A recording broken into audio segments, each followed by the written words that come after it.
is Dana Golden.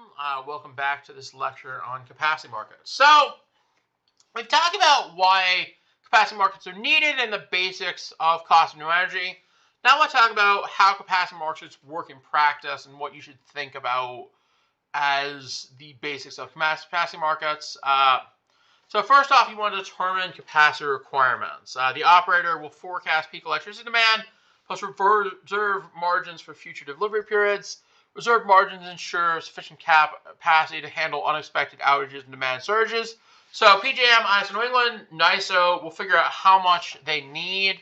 The ISO will then say, here's how much we need, how much we think we need.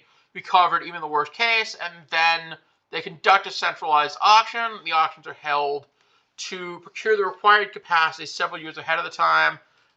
In PJM, it's about 3 years, I believe.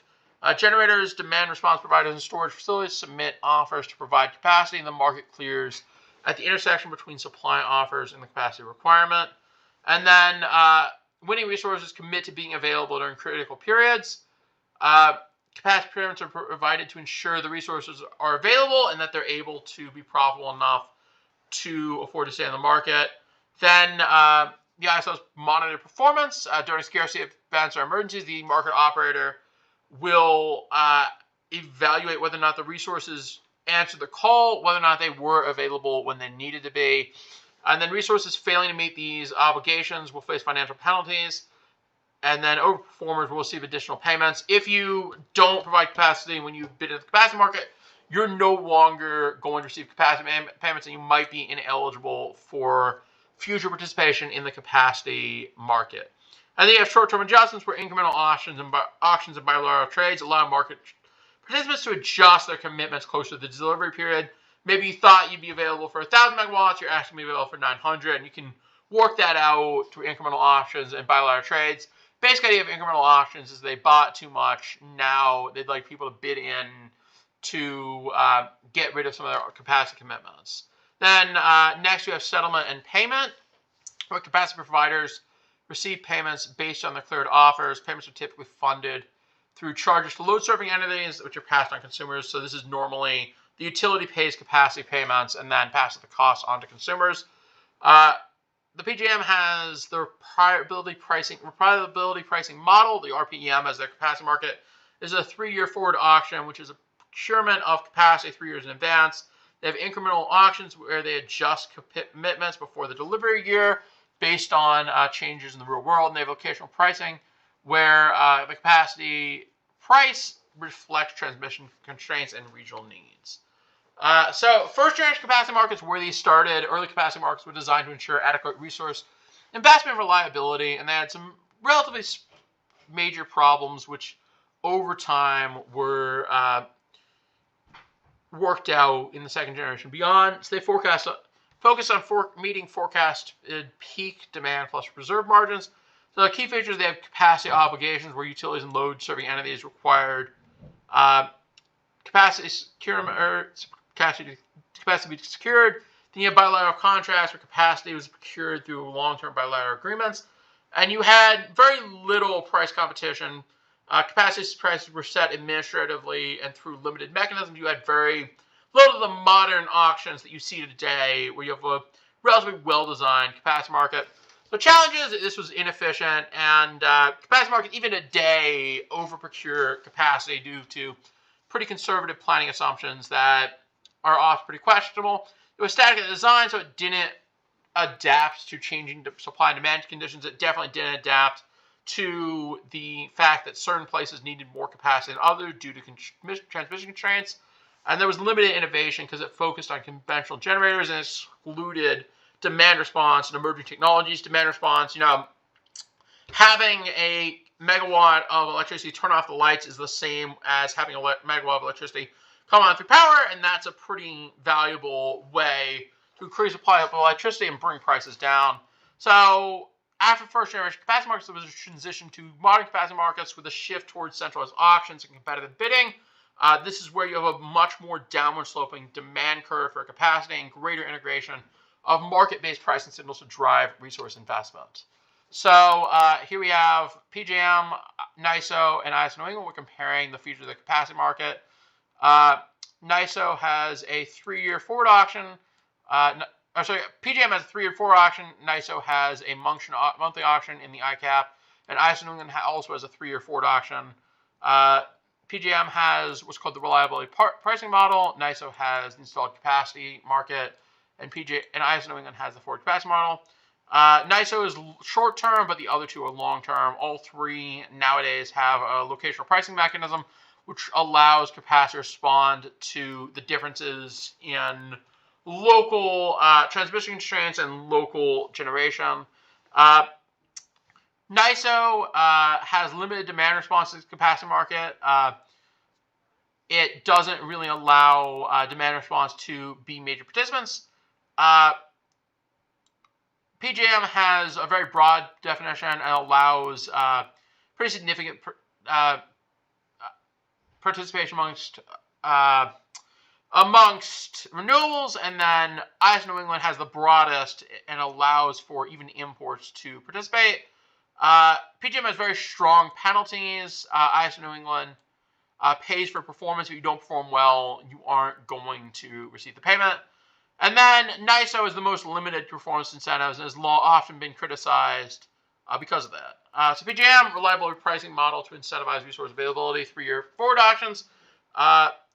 NYSO, monthly ICAP auctions for near-term capacity, and limited integration of demand response. And ISO New England, forward capacity market with strong performance incentives and pay for performance mechanisms and aligns payment with reliability goods. And then second-generation capacity markets evolved from first-generation capacity markets to incorporate competitive auctions, improve price signals, and enhance participation by diverse resources. This focus on addressing inefficiencies and limitations of first-generation markets. Some key features were centralized auctions, which were competitive, transparent auctions to procure capacity, long-term and short-term adjustments, and locational pricing, which accounts for transmission constraints and regional supply and demand differences. And then, of course, resource neutrality, which was allowed traditional generation, demand response, energy storage, and renewable resources to all compete and all enter into the capacity market, with, of course, restrictions based on the fact that renewable resources and non-dispatchable resources wouldn't be available at certain times of the day, so they developed ways in the second-generation capacity markets to deal with that. And of course, there are strong performance incentives which penalize underperformance and reward exceeding performance, particularly in PJM. Some advantages of capacity markets, second-generation capacity markets. There's better alignment of capacity procurement with system reliability needs. There's encouragement of participation of diverse resource types. There's a provision of long-term investment signals to market participants. And of course, there's still challenges remaining in that they're more complex, and this increases administrative costs and also makes it hard on market participants to develop bidding strategies. There's a potential for conflict with state-level energy policies, and there's a lot of more need for intervention from federal regulators like FERC, as a risk of market power and over-procurement that remains and has often been criticism of capacity markets. So criticism of traditional capacity markets, over-procurement. It's no surprise to anyone in this industry who follows this industry. Utilities are not the most efficient at securing capacity. They always have an incentive to over-secure capacity because they don't want to get yelled at if there's too little, if there are blackouts, and they can just pass it on through the rates to customers. So capacity markets almost always procure more capacity than need to meet reliability standards because utilities are fine to pay it because they'll pass it on to customers, and ISOs are really worried about incentives, but this has been fixed in a lot of ways. In a lot of ways, there's been a movement towards less over-procurement over the years. And then there's been increased cost for consumers without commensurate reliability benefits, which is the idea that you're overpaying for capacity. You're having too much capacity. It's not really doing for reliability, but it's passing on the cost of consumers. And then capacity payments might dampen energy market price signals. They reduce the incentives to invest in flexible, fast ramping resources because now there's not going to be the payment for it because there will be these older resources that are going to have